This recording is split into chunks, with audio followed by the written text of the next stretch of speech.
Good morning, family. Welcome to today's Lessons for Life. Today is Thursday, April 30, 2009, and today we're reading in Judges chapter 2, and we actually see in this chapter that some of the things we were talking about yesterday, we said that, that they're living amongst the people they're supposed to be taking over, and it was going to lead to some problems, and we see it actually did lead to some problems in this chapter, because then they started serving some of the gods that these other people were serving and really turned their hearts from the Lord.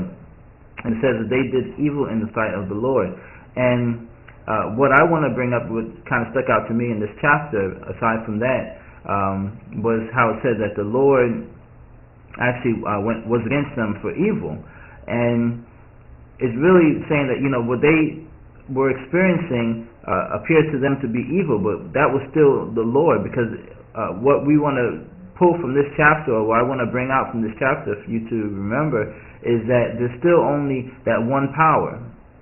That God is that only power, and the Lord that God is one, as we even read with the commandments.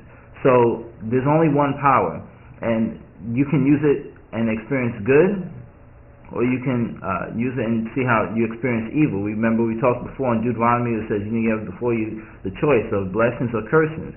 And if they're doing opposite to what the Lord wants them to do, then they're experiencing that evil, or they're experiencing the repercussions of them not really following the way the Lord wants them to follow. So we need to really understand that there's not another being or another entity that's actually doing that evil to them, but it's still the Lord, and this is just their punishment, or what they need to go through, what they need to suffer from, because they're going against the Lord. But it's still the Lord, and all they need to do is correct what they're doing, go in the right way of the Lord, and then they wouldn't experience that evil, or what they perceive as evil. But that's what I wanted to pull up from this chapter, as I saw that the Lord was against them for evil. So it may appear unto them that was some evil force or something, a negative that was coming up against them, but that was still the Lord, and that was just because they weren't in alignment with what His Word said and what they were supposed to be doing. So when we see different things happen to our life which we perceive as evil, don't assume that it's another force or some other power, because there's still only that one power, and that's the key thing that we need to remember. There's only that one power, and in order to get rid of that evil which we may perceive as evil, then we need to also watch what we were doing wrong. Find out, where did we stray from what God wants us to do in our lives? Where did we not go according to His Word?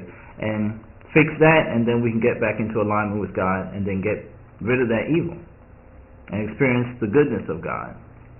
So that's what I wanted to share. Remember also what we had said before, that there is no mistakes too. There is no mistakes. So these different things that you might be experiencing as evil, it's not a mistake. You're actually going through those things for a reason. Hopefully that lesson is learned, and you can correct the things that need to be corrected, and then get back into the goodness of the Lord.